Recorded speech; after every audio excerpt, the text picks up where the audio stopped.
De quoi est-il question dans cette histoire? Non, je recommence, c'est incroyable, hein? Nom d'un chien! Vous êtes gentil, pas de making-of à la noix.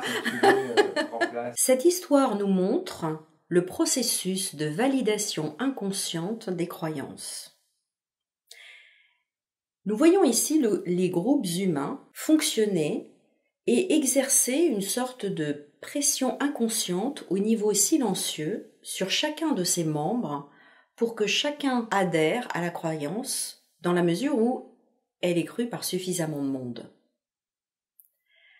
De fait, chacun des membres des groupes humains perd ici sa faculté de discernement, de questionnement, de critique. D'ailleurs, le fait que le défaut majeur de la vache soit relégué à la fin de l'histoire comme une information tout à fait anecdotique montre bien qu'en réalité le comportement de la vache est tout à fait secondaire par rapport au comportement des groupes humains.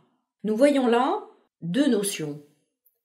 Les niveaux verbaux, les discours, les opinions qui sont exprimés par les groupes humains, et les niveaux silencieux, à savoir le comportement de la vache et la qualité supposée de son lait.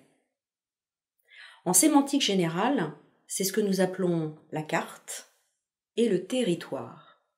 Et ici, nous avons une illustration magnifique d'une carte qui est exprimée, qui est validée par tout le monde, et d'un territoire que finalement personne n'a vérifié, du moins dans les données de l'histoire.